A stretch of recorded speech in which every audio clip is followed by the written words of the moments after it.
right? Same thing if you want to get better in your communication skills or your parenting skills. You got to learn something, learn a skill, and then you got to go through the reps. So these are all things that we need to learn how important it is in this topic of parenting.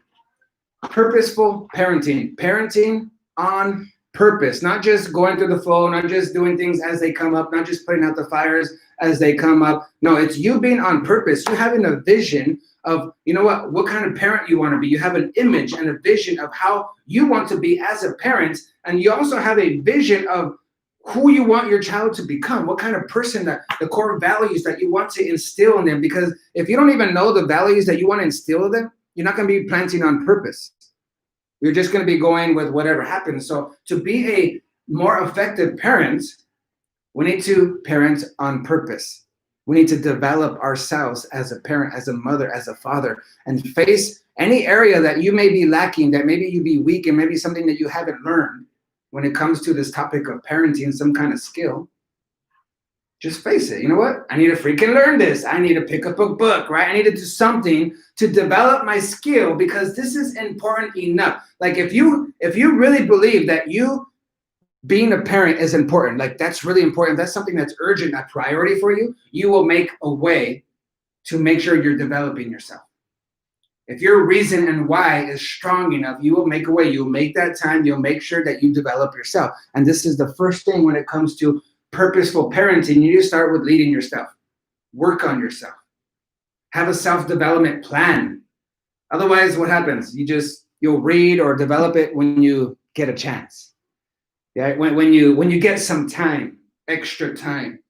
Right? When you feel like it, when it's convenient. Like, if you don't have a freaking plan to develop yourself as a parent and just do it like you're just going to learn as you go, that sucks for your kid. You're losing time. You know, times go by fast.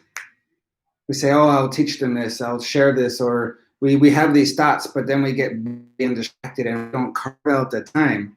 Next thing you know, weeks, months, years go by, and you never taught them that. Now they're starting to learn the things that are really important, these values that you should be instilling and that we should be instilling them as parents. Now all of a sudden, those voids, they need to believe something there, right? They need to learn something, they need to believe something about these things. So where are they going to get their beliefs? Where are they going to learn? If it's not you, if you're not planting those seeds on purpose, where are they going to get this influence? They're going to get it from their friends, people around them. Like, how do you know what they're teaching them? Like, do you want them to be more influenced and taught by their friends and by their teachers? Or, do you want to be like the main source, or just a supplement source of the belief and the knowledge that your kids have? Like, we want to be the main source, the mainstream, the main, beliefs, like the main planter, like that's putting everything in. Like, we want to instill the beliefs and values of our kids and not leave that up to chance or their friends or life just teaching them. We want to instill those things so it becomes like a guide, like this path that helps them make decisions and succeed in life. That's our job as parents. So number one, lead yourself. If you want to be an effective parent in purposeful parenting, it starts by you working on yourself. Number two, let's go to number two now. And we're talking about purposeful parenting. You becoming a more effective parent, whether you have kids or not. These are things that you need to learn, right? These are things that we need to understand when it comes to life, relationships, anyways. Like, hey, number one, lead yourself. That's true. That's the truest truth, right? You should be doing that anyways. But when it comes to parenting, hey, even more, because there's a reason. My ceiling becomes their floor.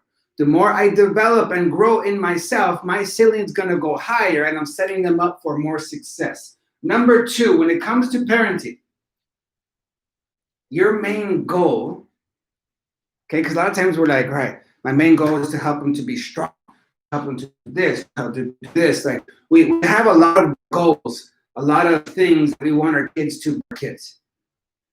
But let me just tell you the most important, that I want you to allow this to become the main filter that you look through, like the main principle, the main thing. And with the main thing, you got to keep the main thing, right? If it's the main thing. For me, Love is the goal. When your kids, like, that's the filter, that's the lens, that's the first thing that you go through, that you talk through, that you, even when you discipline, it's all coming through love. Love needs to be the goal. Even when you're disciplining and correcting, that's a part of love. A lack of discipline is a lack of love.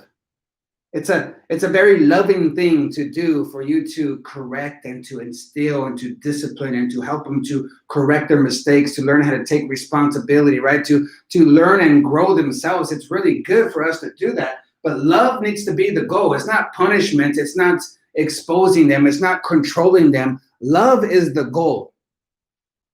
Why? Because love is one of the most powerful needs that every human being has.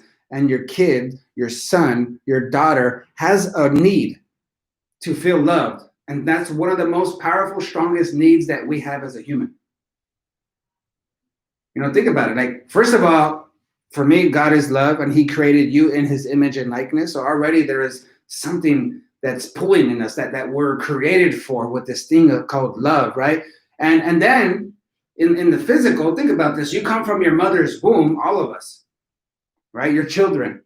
It's a beautiful thing, right? Like, so you come from your mother's womb. In your mother's womb, you have this constant warmth, nourishment, and protection.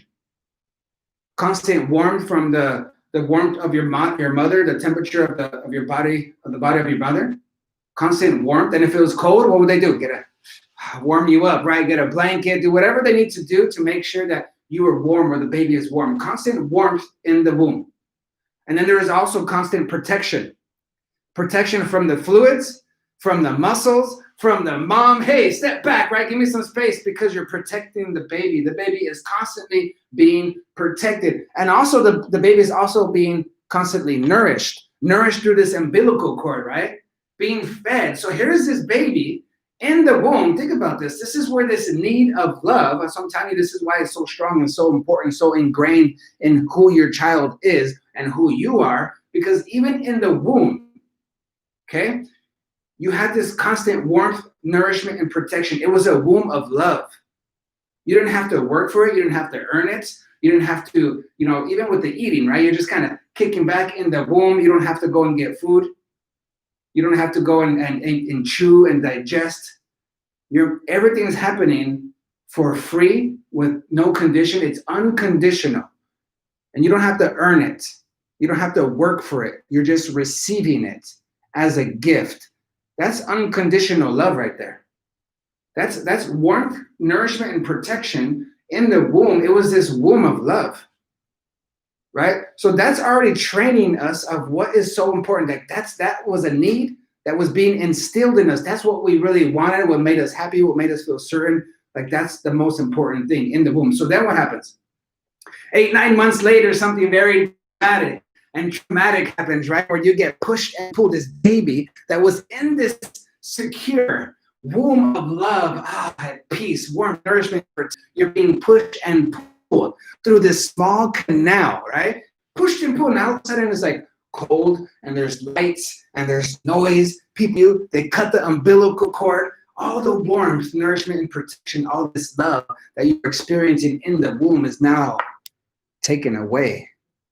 What a dramatic thing, right? What a traumatic thing. This love that we're feeling in this womb is now taken away, and we're crying, we're freaking out, right? So the first thing that we do as children that begin to feel that love again, what can we do as children? Like, right when we come out, we're crying, and then the mother brings us to where? To the breast. Now we feel that warmth, nourishment, and protection again. We feel that love.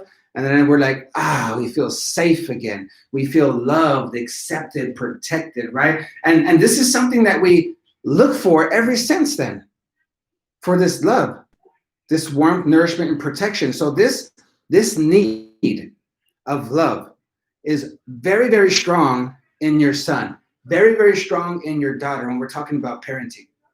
Love. But this is when we need to get more like specific. Okay, what is this love? What does it look like? How am I going to love my son and my daughter? Even with me, my kids are twins, right? Twins, a boy and a girl, 14 years, going to be 14 years old. Even though they're twins, I can't love them the same.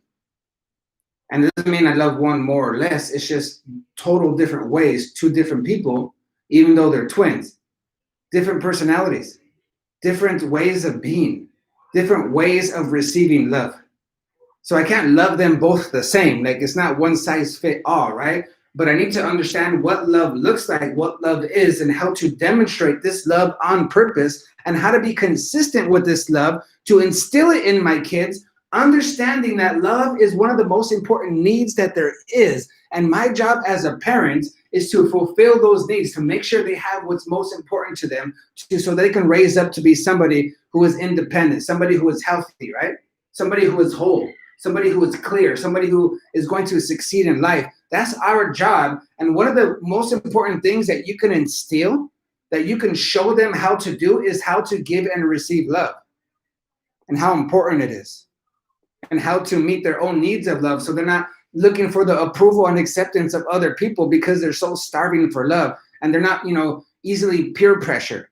They're not doing things that they know they shouldn't be doing in order to get love and approval from people that really don't really care.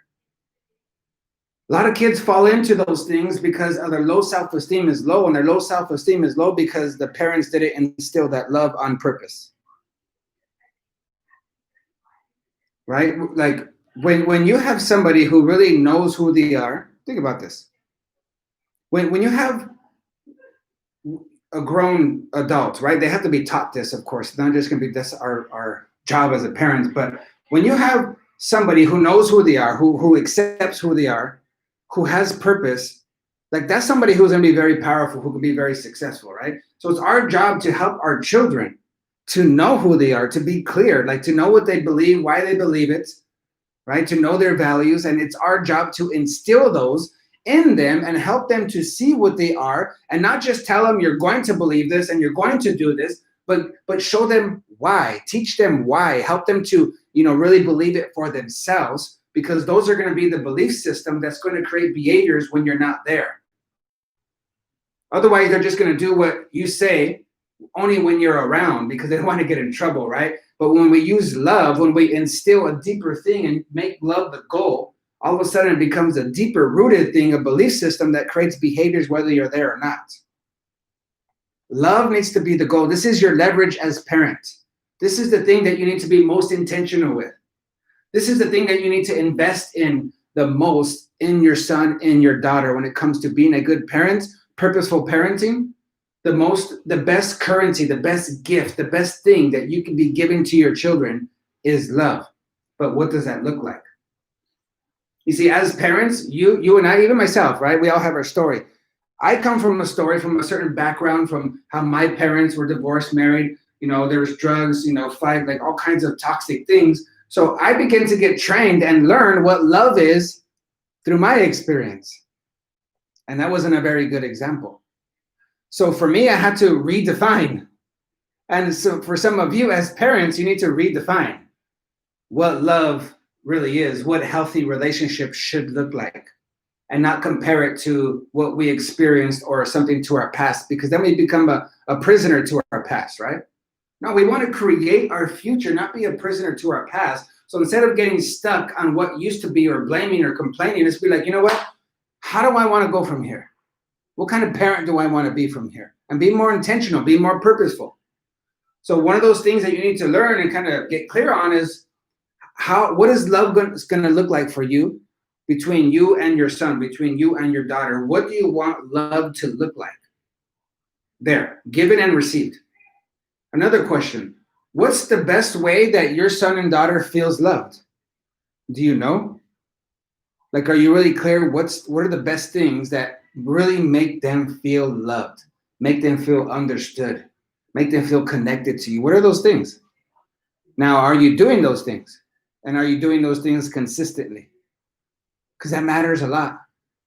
So I want you guys to get clear on what love is to you, how it look like between you and your son, or you and your daughter. Kind of get a visual and make it very practical.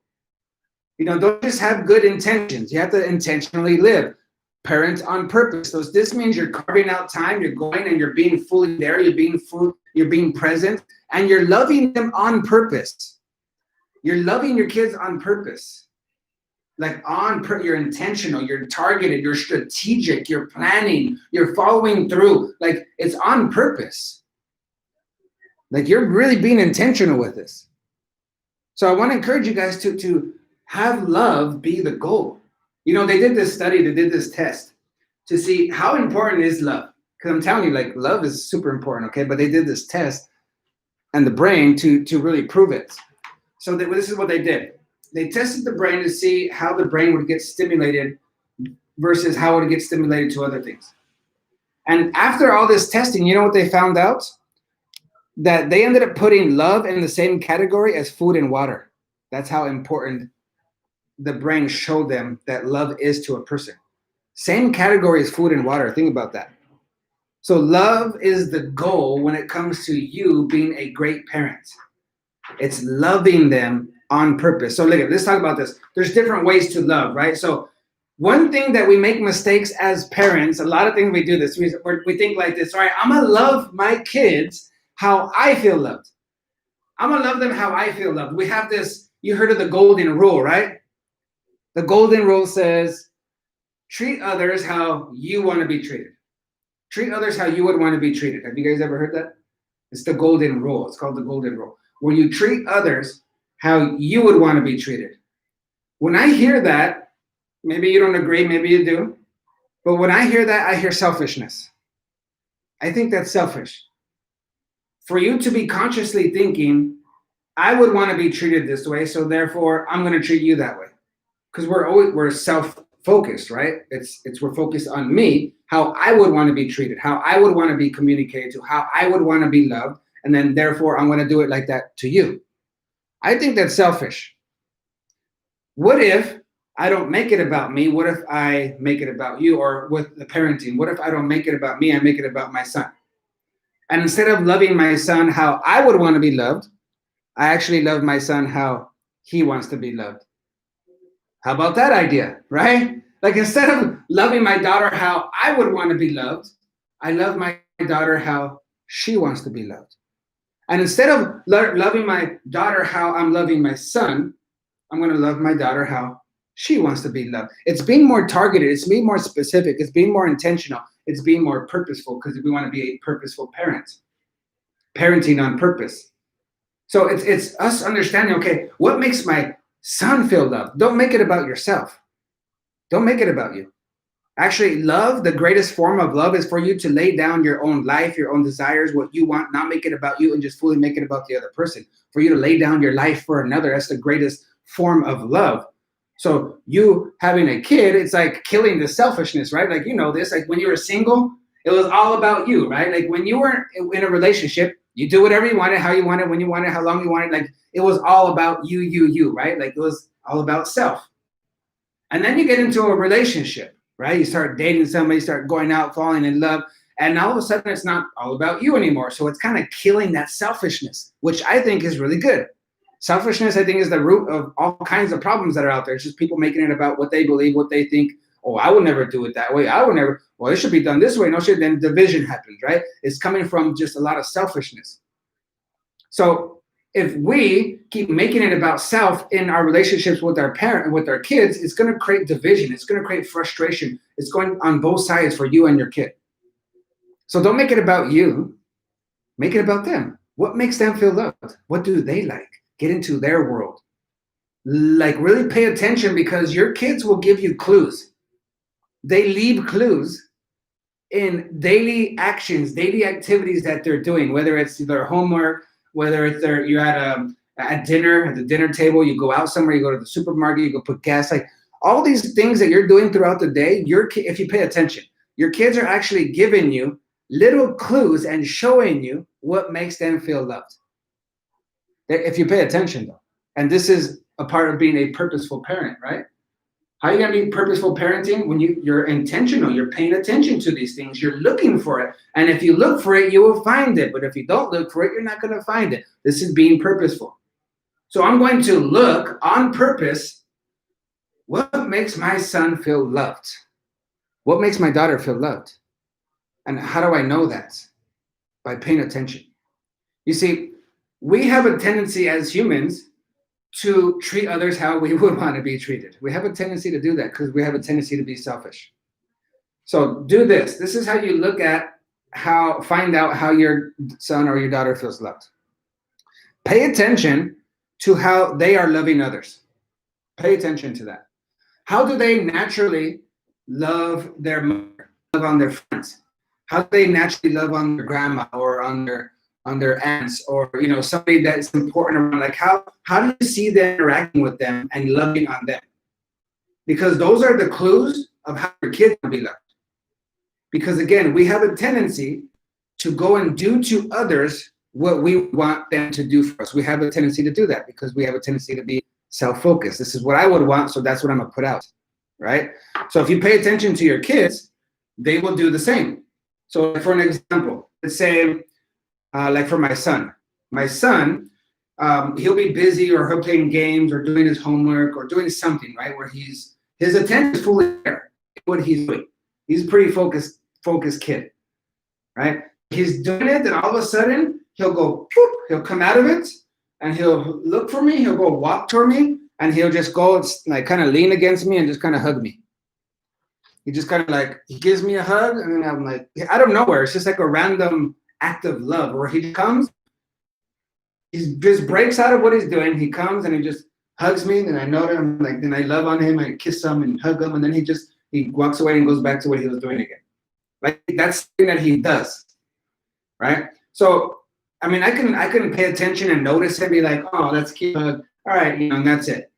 Or I can really pay attention and be more purposeful. I'd be like, okay, he's showing me what makes him feel loved.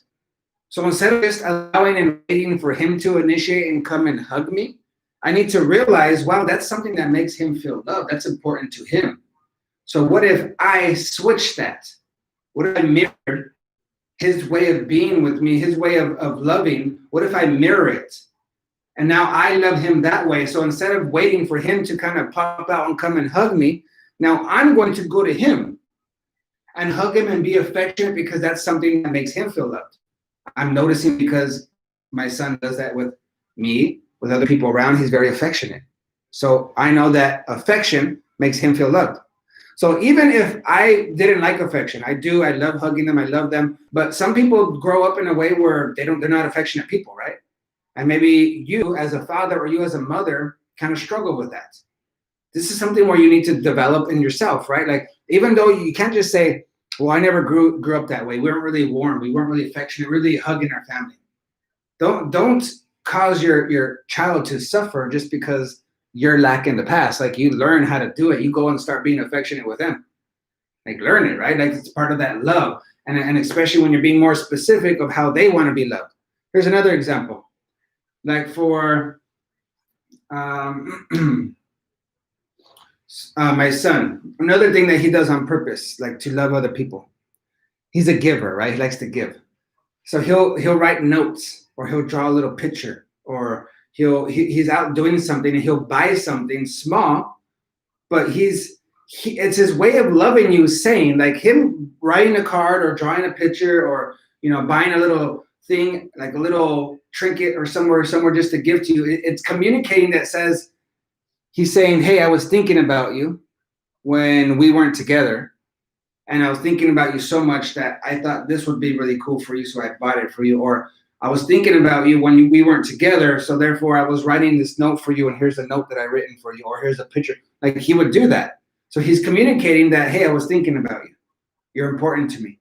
Here's a gift, right? So for him, I see that. He's a giver. He likes to give gifts, write notes, do things like that. So for me, I need to pay attention to that and understand, like, okay, that's how he feels loved. So I'm going to write him notes, right? I'm going to send him notes. I'm going to get him little things to let him know, hey, when we weren't together, I was thinking about you, because I see that's important to him. Maybe for me, I don't really care about that. I don't even think about it. I'm not thinking about buying stuff for people, or that's not something important to me, right? I don't really like gifts either, right? So it's not a high important thing to me, but I can't make it about me. I need to make it about, how they feel loved. So if you pay attention to your kids and how they're making other people feel loved, I'm telling you, it's so powerful, because now you're going to love them on purpose with intention. And you start to actually stop wasting a lot of time and energy, because a lot of times, and this happens in even in relationships with your partner or your spouse, right? Where you're not speaking the same language. Like, you're trying to love them one way and they don't like being loved that way. Like, for an example, like because I do a lot of coaching for relationships and marriages as well. So you'll have one person in the relationship that's really touchy-feely and the other person's not. One person's really, cuddles and kisses, and the other person's not, right? So that's good. That can create a problem. And especially because the one that's touchy-feely, that's important to them, and the one that that's not important to them. They're okay without it. But if you start to rate them, like, hey, how loved do you feel by this person, right? And how they feel love starts to go down because they're not feeling connected. So we can't just say, like, well, I don't really like affection, so I don't do it. Like, we need to kind of die to that selfishness, right? And love them on purpose in a way that makes them feel, because that's going to create health in that relationship. Same thing with your parenting. So pay attention to your kids and how they're loving other people, because they're always dropping these little clues, and that's going to set you up to be more effective in your parenting and how you love your kids. Love is the goal. Another thing with love, to kind of close this second part when it comes to love is the goal, something that's healthy is for you to learn how to give and receive love, right? Because everything we do in life is built on relationships, and the more healthy those relationships are, the more healthy our life becomes. We have a higher quality of living because we have better relationships with people, right? So that's going to come from you understanding how to communicate, how to give and receive love. Like, you learning how to give and receive love helps you to succeed in life. It helps you in business, helps you in your family, helps you in parenting when you know how to give and receive love. So you need to teach your kids how to give and receive love in healthy ways. How to love themselves, how to, affirm themselves, how to be like okay by themselves, but also how to be intentional in loving other people, not to be selfish. How to pay attention, observe, and serve and add value to people, but also not to be taken advantage of, to have boundaries. Like, all these different things you need to instill with them, having love the goal. All right, next thing, connection and attention. So we're talking about purposeful parenting. That's the topic right now, purposeful parenting. We went over the first thing of, like, hey, number one, if you want to be a good parent, start with yourself. Develop yourself, self-leadership, right? Second thing is make love the goal. Third thing, connect and give attention. This is a part of that love. So you as a parent needs to connect with them on purpose, connect in their world. Like, even something like so little as when you're speaking to your kid, obviously they're smaller than you, right?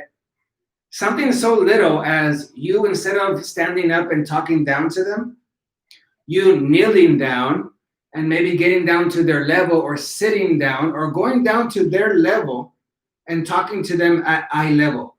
Just a little adjustment like that makes a big difference in how you connect with your kid, your child. Isn't that crazy? Just you doing that. You getting down to their level. Another thing is talk about something that they like, rather than saying, hey, how was school? Did you do your homework? Did you get this done? Is your room clean? That's not stuff that they want to talk about. That's not the stuff where you're going to really get connection in. That's not where they really want to pay attention. Yeah, those things are important. Yes, we need to teach them how to be responsible. Yes, we need to follow up and check on those things. Yes. But when that's most of your conversations, or is that how you mostly approach them when you start the conversation, that's probably not a good way to start it, right? Like, hey, like, if you see them, you already start by asking about their homework. That's not the best way to start connecting with them. Get into their world. What did you do for, at PE instead of how was school? Like, just get into their world, something that's important and fun for them that they want to talk about. Otherwise, like, they just, oh, here you go, mom. Here you go, dad. It was good. It's cool. Right? Like, then we get mad because their attitude, and, it's because of our questions. Like, it's dumb questions that we're asking. Get into their world. Connect with them. What is important to them? Like, I even got to the point where my kids, they play Fortnite, right? I got to the point where I'm like, dude, what the heck is this freaking game? I'm going to learn it because it has so much influence. I want to see what it is so I know what my kids are getting into, but I also want to know their language, what they're saying, what they're talking about, so I can speak their language too. Right? So I can connect with them in their world. So I can like even go and learn and, learn how to do the freaking dances and, like do the different dances that they're doing on Fortnite. And now I can relate with them in their world and something that's important to them. Instead of just putting it down like, oh, those games are going to rot your brain. Those are dumb. Don't do that. Go do something else. Yes, that's true too. But if that's your constant conversation, it's going to create division. It's going to create distance rather than connection and unity between you guys. Get into their world. Number 3 is connect and give attention. Like another thing is like when you're connecting, the thing that's going to cause you to connect is for you to give your full attention. And a lot of times as a parent, as high achievers who have a lot of responsibilities, it's not easy because what? We go through the day working, right? And we have all these responsibilities, these things that we're juggling, and we're putting our energy, we're putting our awe. We have good hearts. We're working hard for the people that we love, for our kids. We're doing it for them, right? But this is what happens. A lot of times, our intention is for our kids, like we work hard for them. When we get home, we're tired, we're drained, and we're not present. We're thinking about work or things that are pending, and we're right there in front of our kids. Or we get home and, we're like, what, I'm going to get my time and watch a little show. So give me some space, right? And because that's connection to attention. A lot of times we be selfish and be like, I deserve this time. And it's like a punishment to your kids. And you're giving your leftover low energy to your kids. So I want to encourage you to give more connection and attention even after a long day of work. Why? Because they're worthy. They're worth you being disciplined. They're worth you eating healthy and drinking enough water and exercising on a consistent basis so that you can have a good energy at the end of the day. They're worth it. They're worth you being more disciplined in your eating to eat the right food so that you have better energy longer period of time so that you're not going home giving them leftover energy. They're worth it. They're worth you getting home before you walk in. You snap out of it. You release the tension. You leave work there, and you get a new intention. You get more purposeful before you get home. Because they're worthy. You pull up and you think, okay, home. What do I want to create? I want them to feel love. I want them to know that they are amazing. That I love them. That I believe. I want them to know that, to feel that every time I get home. If I want them to feel that, how do I need to be in order to create it? This takes you doing things on purpose, you being intentional. So when I get home, I'm going to set an intention. Okay, I want to create a good energy, positive energy. I want them to be happy that I'm here. I want them to feel love when I walk the door. I want to create joy when I walk in. So in order for me to create that environment for my kids, my family, I need to go in with intention. So before I go in, I'm going to think, okay, all the other stuff, all the tension, I'm going to release the tension. That's done. That's over. Now I'm going to set a new intention. Now I'm going home to my house. I'm going to have a smile on my face. I'm going to come in with good posture and good energy rather than coming like, hey guys, that's not setting a good tone. That's not going to get your kids to be excited to be around you. That's not going to leave impacting memories and experiences for your family. Like, you need to come in and freaking bring it. Don't come in and bring low quality, ugly, nasty energy or frustrations. Like, you need to come in and give your attention and give your energy. You need to connect with them, right? Be present. So you come in there and you're being intentional. You go and you're like, hey guys, you're smiling, you're giving energy, your hugs, you're getting into their lives, into their day. How are you? How is it going? Like, you're making them feel connected to you. And that doesn't even always take that long, but you being really intentional and fully present makes all the difference. So with your children, connect intentionally, connect consistently. I mean, if I don't connect my computer soon and I keep using it and I don't connect it, what's going to happen? Right now it's at 48%. It's going to die, right? It's going to die pretty soon if I don't connect it. You need to connect. If you're not connected in your relationship with your child, the battery, the power there the connection, the strength of it, it's going to die. That relationship is going to die. If it's not growing, it's either dead or it's dying. So you need to grow in that relationship. And in order for you to grow in the relationship, you need to have the connection. You need to give it the attention. Super important, guys. This is like simple stuff, common sense, but not common practice. We get sucked into so many things in life, and it's easy to get distracted, guys. So every once in a while, I need to stop and say, hey, you know what? Let me pull back a little bit and let me see how I'm doing in this parenting, theme, this parenting topic right here. In this area of parenting, how am I doing right now? Where's my kid? What do they need? Where are they lacking? How can I help? Like sometimes we need to kind of pull back and kind of check the results, right? What are the results? Do I want these results? If not, I need to make some changes. If something's good, hey, let's do that some more. But you're always looking to grow and create more connection and give more attention, right? Let's go to the next thing. Equip versus control. Remember this one? This is something that I went over before. So right now, this is like a summary. This is closing because this was a series of 3 or 4, I believe, on purposeful parenting. And this is kind of closing this series, this topic of parenting. This is the last one of the series. So one of the things that we talked about in another series where I spent more time, I won't spend too much time here today, but the topic of equipping versus controlling, right? This is one that I know that you guys really like. Talked about. It's really challenging when we hear it of like, man, I do that. I fall into that. There's a difference between you equipping your child versus you controlling them.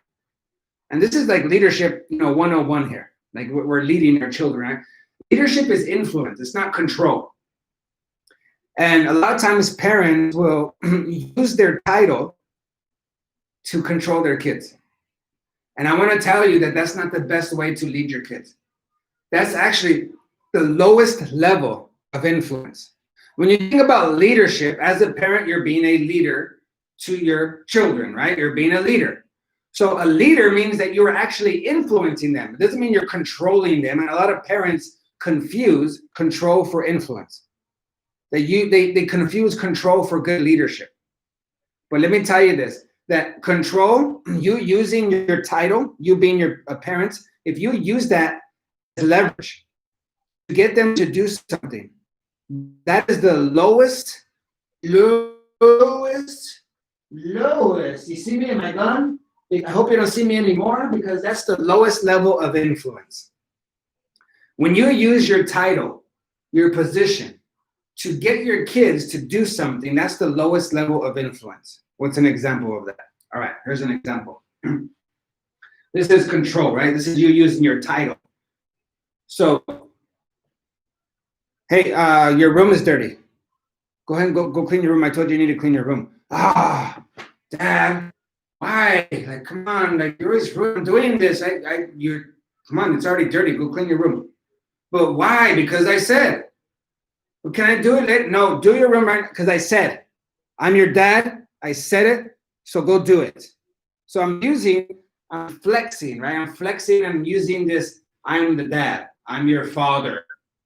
Do what I say because I said so, right? We're using our title to influence to make them to do it. Will they do it? Yeah, most of the time, right? Like if depending the age, right? When they start getting older, they might rebel and really say, I'm not listening anymore. But up until a certain point, they're going to do it. They're going to listen, right? Why? They're going to do it because they want to? No. They're going to do it because they have to, right? So now let's think about that. If you get them to do it because of your title and you're making them, right? That's control. Or you're using the punishment, which is, another way of control, manipulation, like do this or else, right? If you don't do this, I'm going to do this. I'm going to take away this. So there's like this punishment thing there that we use to influence. If we use that and they do it, they're going to do it with low quality. They're going to do just enough. If they don't want to do it, they're going to do it just because they have to. And if they have to, they're going to do this just enough to get by, just enough to not get in trouble, just enough to keep their phone, just enough to not go to bed early, just enough to not get spanked on the butt. They're going to do just enough. Like, just think about it. Like, if I go in there and say, okay, clean your room. Oh, I don't want to go through all that. Clean it because I said, clean your room. And I force them, right? I use the power. to make them more aroused, right? So now all of a sudden, what do? Their energy, their emotional state goes down, right? They get discouraged, they get mad, they get frustrated, they get sad, they cry, like they have this low quality energy. Now, in that state, in that emotional state, they're now going to clean their room. Do you think it's going to go well? It's not going to go well. Like, they're not going to have high quality work. They're going to be in a low quality state, messed up emotions. So this is how they're going to clean.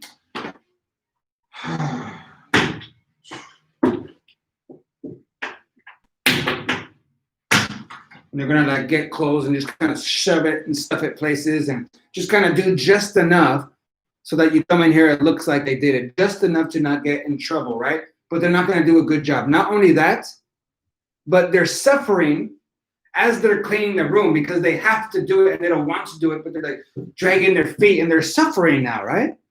So we're actually creating a belief in our children that cleaning a room is not a punishment. It's not a good thing to clean your room. It sucks. It's not fun. It hurts. It's inconvenient. I don't like it. Now, because of the situation that you're creating with the tone and the energy and you flexing and making them, you're instilling some things is now going to make them suffer later just by when they clean their room. Because they have this instilled thing that you just instilled in them. Because you're flexing.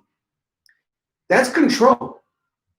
Now, yes, they need to clean their room. Yes, they need to do certain things. We need to raise them up, right? To be responsible, to take care of their things, to be self-efficient, self-dependent, like to be dependent, right? On themselves. So, but we don't want to control them. We want to equip them. What's the difference? We're not making them. We're getting them, we're communicating them, not just what to do, but how to do it and why they're going to do it. Don't just say, go do this. Like, tell them what to do, but teach them how to do it, show them, train them, equip them, but also explain to them why. Why? This is something like that's going to translate into their future when it comes to the marketplace, when it comes to them becoming professionals in business or in organization. Because look, people who know how to do things, those people will always have jobs. So if you teach your kids how to do things, they will always be able to find a job. That's good, right? But if you teach them how to do things and why those things are done that way, they're going to become the boss of other people who just know how. So you become more powerful when you know how and why. When you have understanding of why things are done, then now you become more of a leader. So you need to teach this with your kids starting now. Teach them, yes, this is what you're going to do. This is how you're going to do it. I'm going to show you. I'm going to equip you. But this is why we're doing it this way. This is why we're doing it. This is why it's important.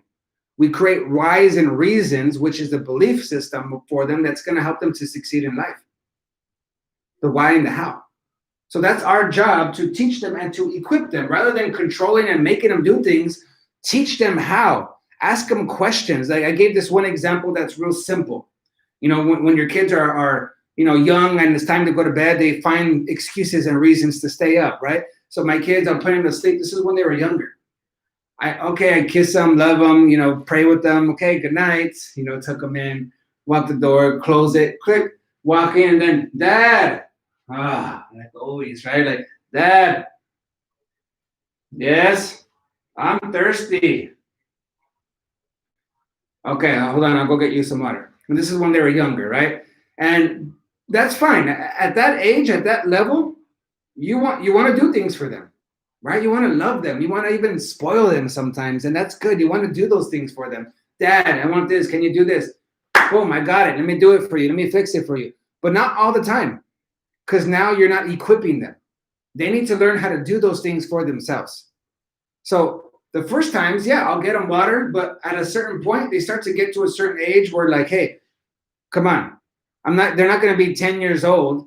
And I say, all right, good night, guys. I walk out and say, Dad, yes. I'm thirsty, 10 years old. That would be kind of weird, right? So I need to equip them to be responsible with the little things, with the medium things, with the big things. So how do I do that? I need to give them back the problem. An example. Let's go back to this example with my kids, right? So I go put them to bed. All right, guys, good night. Close the door. Dad, what? Yes, I'm thirsty. So now I'm going to equip them. So instead of saying, okay, I'm going to go get you water, I'm going to equip them. So this is how it would go. Oh, okay. What are you going to do? What are you going to do? Right? So I'm going to ask them a question. Oh, okay, you're thirsty? Yeah. Cool. What are you going to do? I'm not like mocking them, putting them down. Like I'm asking them a question to get them to think. I ask them a question, a strategic question, and get them to think. Now I'm getting them to have some problem solving, right? Simple thing like this of what you're going to do when you're thirsty. Simple things gets them to be equipped. So what do? What are you going to do? And then my kids are like, they stop. My twins, a boy and a girl, they're young, right? They look at each other and they're like, "Is this a trick question? What are we going to do?" Usually when we ask, you just get us the water. Now you're saying, what are you going to do? What's the trick? So they're looking at each other and I'm just holding it, They're like, well, go get water. And then me, yeah, you can go get some water. Do you know how? Get a cup and then put water in it. Yeah, cool, go for it. If you guys need help, let me know. And like, this is how it went. Like, they were just kind of like, okay. And they kind of get up and kind of like, you kind of hear them talking, going down the hallway to go get their water, going into the cupboards, getting the water, kind of knocking things over, making mistakes, making a mess. Like, this stuff happens, right? But that's a part of equipping. Because guess what? Next time, put them to bed, close the door. Good night, guys. I walk away. There's no, Dad. If they get thirsty, what do? They get up, go get some water, go back. Now they're equipped. That's just one small example of how we equip them. We don't just go and do it for them, just tell them what to do or just fix it. You train them by asking questions strategically to help them to problem solve. And then, yes, you support them on the way, but you get them to do it, right? You can teach them and give them tools and techniques of how they can succeed in those things, but you get them to do it. Because now they're working those muscles. They're developing themselves, and that's you equipping them rather than you just controlling them and telling them what to do. Help them to learn how to think. Don't tell them what to think. Teach them how to think. That's your job as a parent, to equip them rather than just control them. Okay, let's go to the next one. Number 5. Personal responsibility. This is something that is really important for you to instill in your kids, to teach them how to take responsibility for self. Right? That's super important to be successful in life.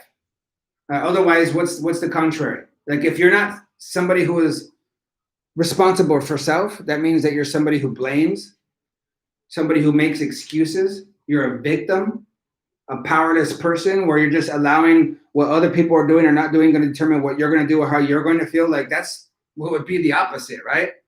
And you don't want your children to be somebody who is a victim, who is just complaining and blaming and whining, like making excuses. You don't want your child to become a person. So what do you need to do? You need to teach them. Teach them how to be responsible for self. Teach them how to get their things done. Teach them how not to be a victim. Teach them how not to blame. Teach them how to get things done, how to follow through. This is your job as a parent.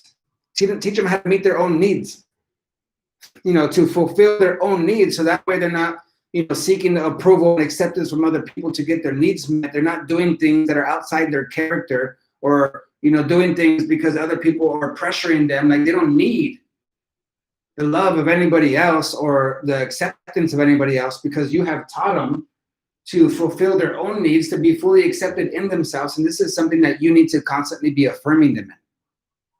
So something that's going to go to the next one, but something in this personal responsibility, when you think about responsible, the word responsible, response-able, able to respond. Responsible is like being able to respond. I can't be responsible with something if I don't have the ability to respond, if I don't know what to do.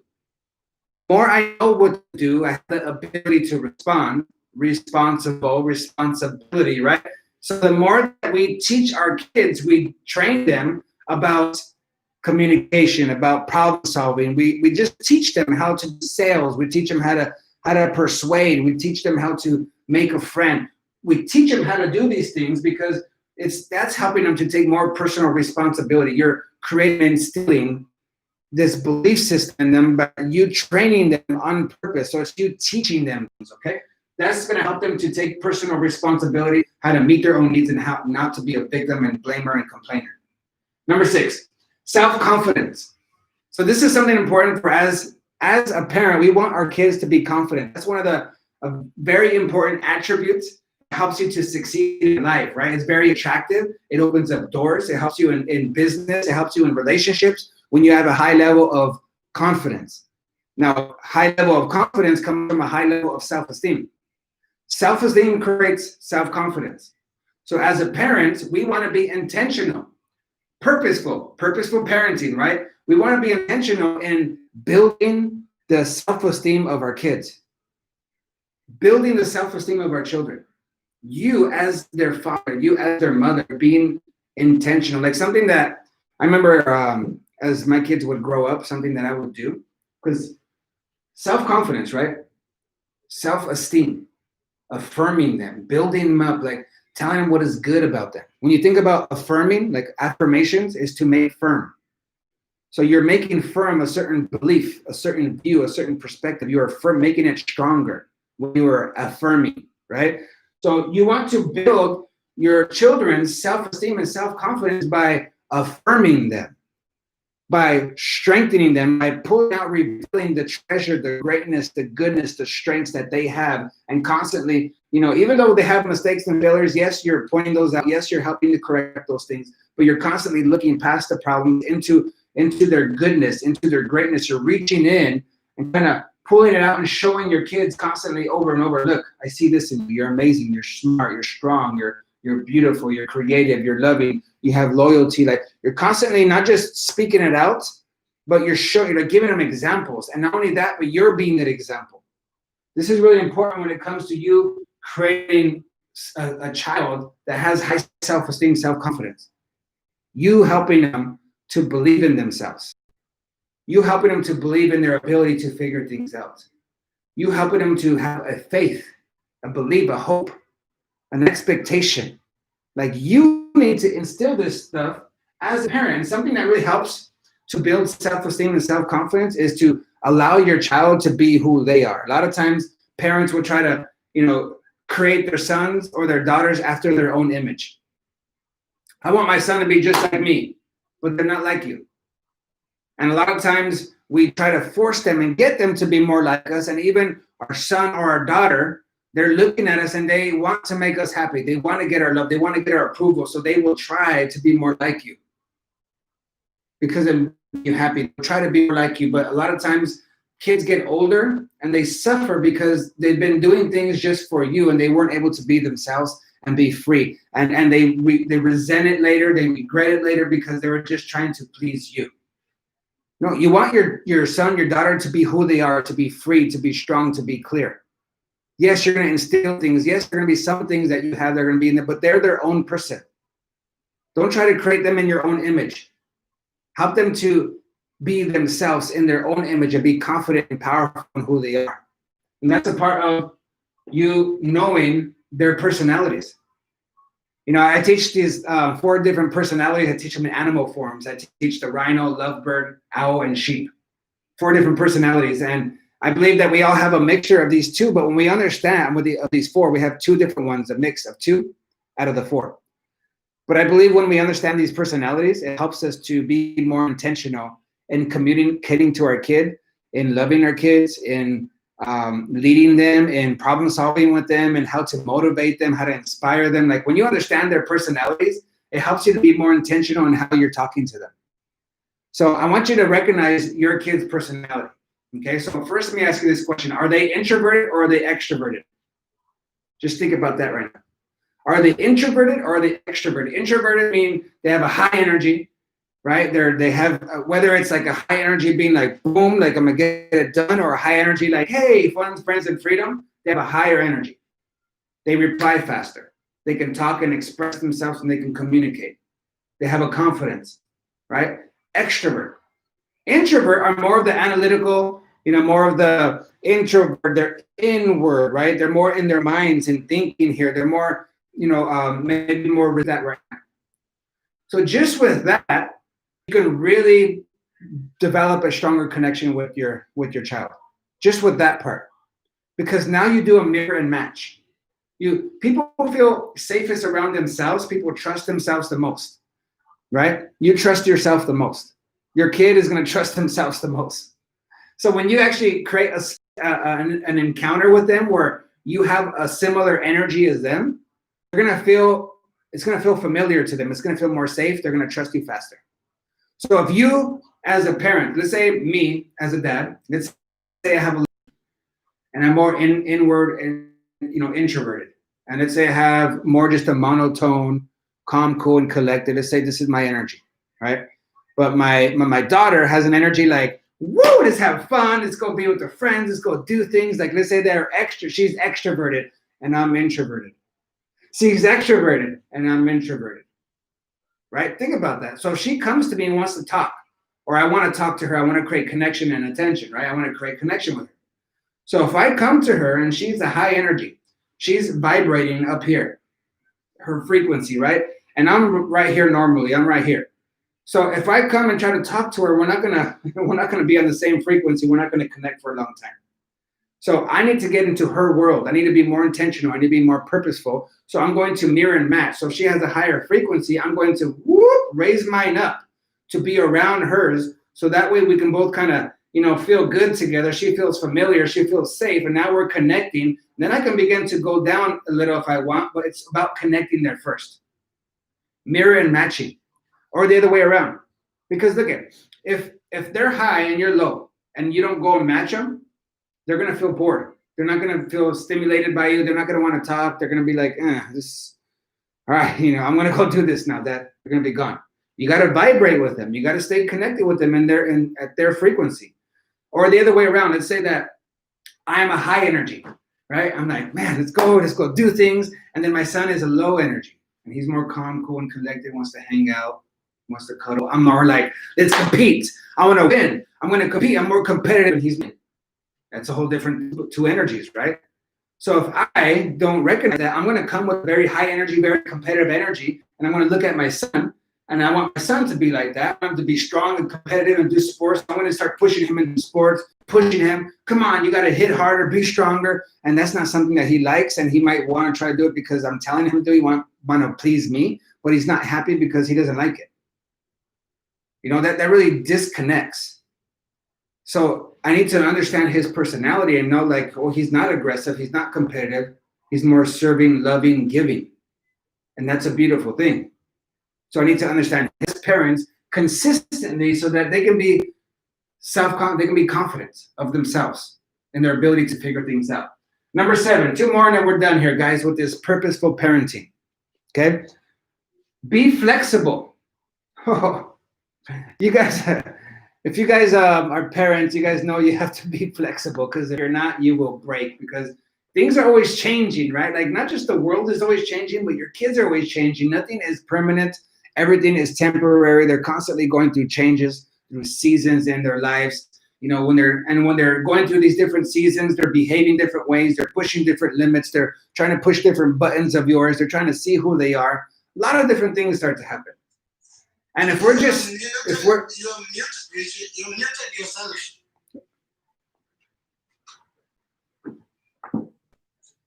I don't know why that muted, but all right. So when we're talking about being flexible, like, if you're so rigid and you're like, it has to be done like this, like, and you're just stuck in a box, you're rigid, you're strict. Right? No, it has to be done this way. But things have changed. Or no, I don't care. We used to do it this way. You should have seen how I grew up, how it was for me. You have it easy. And we start to be like that as parents, and we're so strict and rigid in how things need to be done. If we're like that all the time, we're going to start to propel. Like, your kids are not going to want to be around you. They're going to want to avoid you, because you're going to represent pain to them. You're going to represent no fun to them, to their brains. And every time they want to do things, or you're just a no, no, no strict person, they're going to stop asking you. They're going to stop sharing things with you, and it creates a distance. And then you wonder why.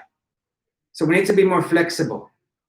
We can't just be so rigid and so strict. Yes, we want to set standards.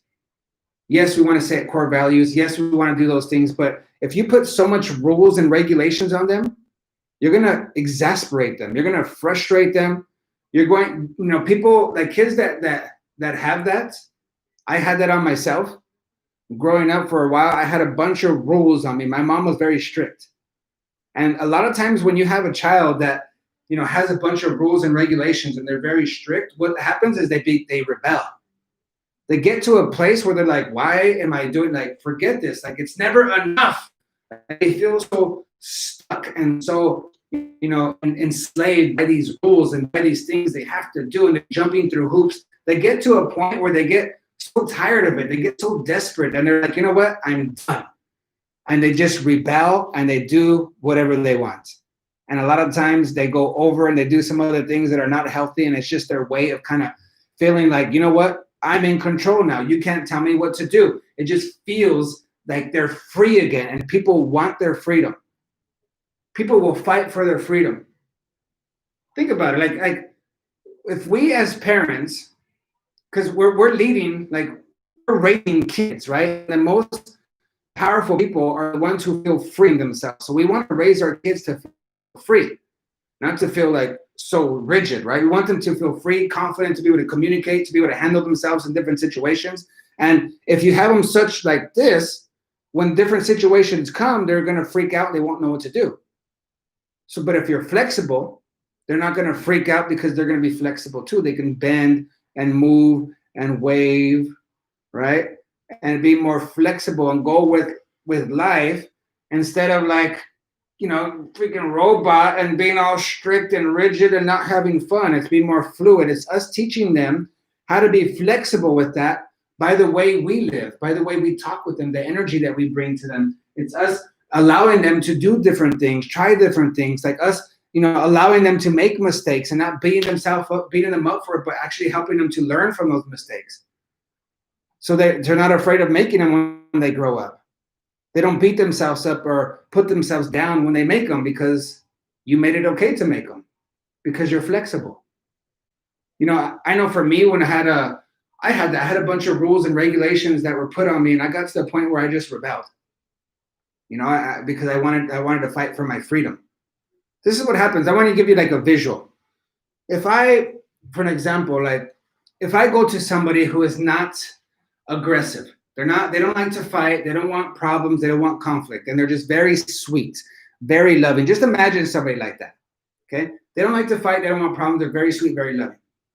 If I go to them and get my hands like this and wrap them around their neck and begin to squeeze tight and not let go, that very sweet person, that very loving, calm person, that person that doesn't want conflict, that doesn't want to fight, all of a sudden will change, yes or no?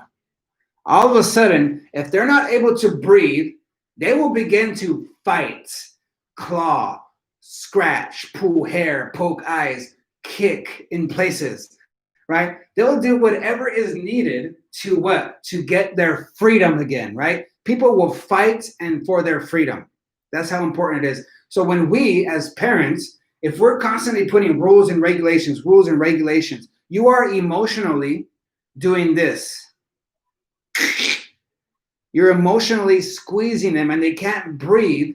And eventually they're going to start fighting for their freedom. Let me breathe. Give me space. Leave me alone. You're always on me. It's never enough. And it gets to a place where they start to push you away and a distance is created and they start to just rebel because of the rules and the pressure and that we put on them constantly. And we're not affirming them. We're not connecting them because we're not being flexible. So being flexible is really important when it comes to you being an effective parent and you really setting them up to succeed. You don't want to get them all frustrated, exasperated, and want to rebel. Be flexible, all right? Okay, last one. Model transparency and model results. So this ties to the first one a little bit, because the first one is, lead yourself first, right? It's like work on yourself. Like if you want to be a good parent, you need to develop yourself. And we go to this last one that says model transparency, model results, meaning that you have developed yourself and you're setting the example now. You're setting a high example. You are modeling transparency. What does that mean?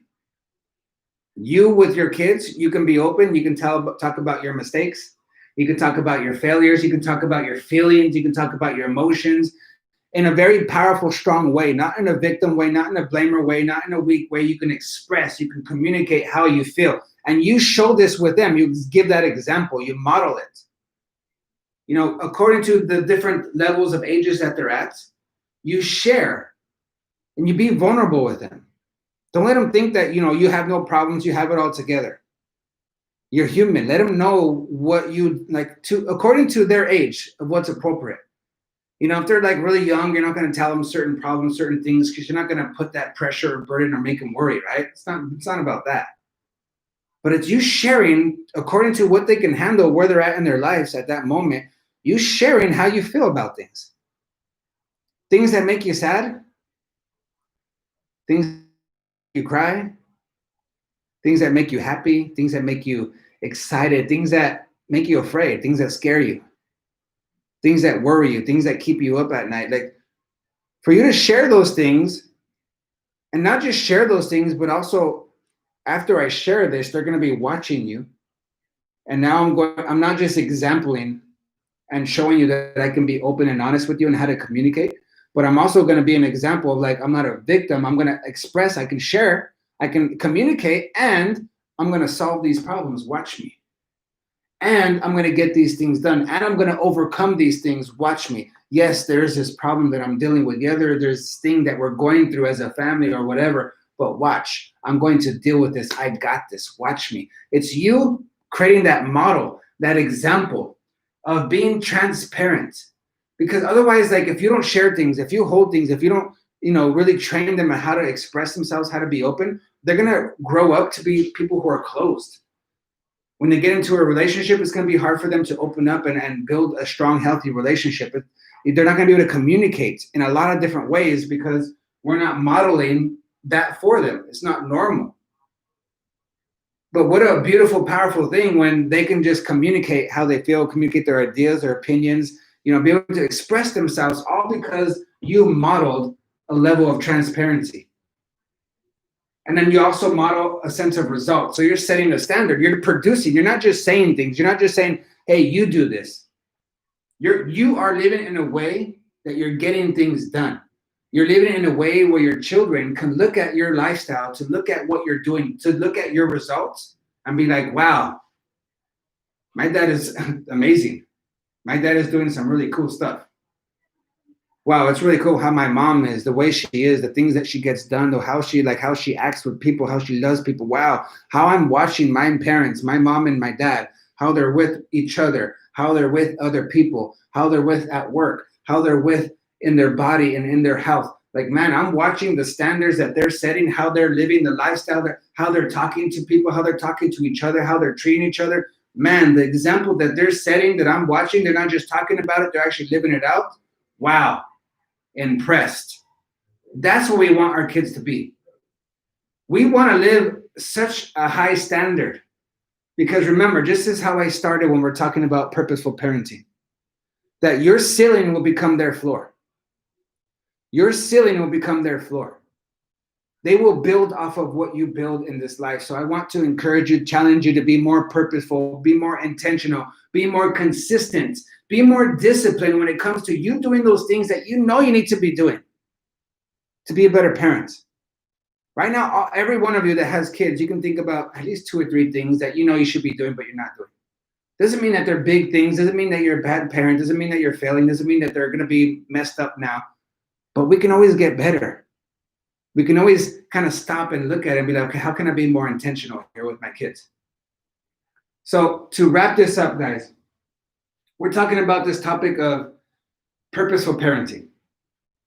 What parenting is one of the most can be one of the most difficult stressful relationships that we can have, or it can be one of the most beautiful, enjoyable, pleasurable things that we can have, something that we can be proud of, something that can bring fulfillment and satisfaction on levels that nothing else can. There's a different type of love there with your kids, right? That doesn't compare to any other type of love.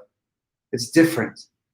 So it's a beautiful thing to be a parent, but it can be a very difficult thing, and it can be a very sad thing, especially when the kids start to get older and they start getting into bad things, start experiencing hardship of life.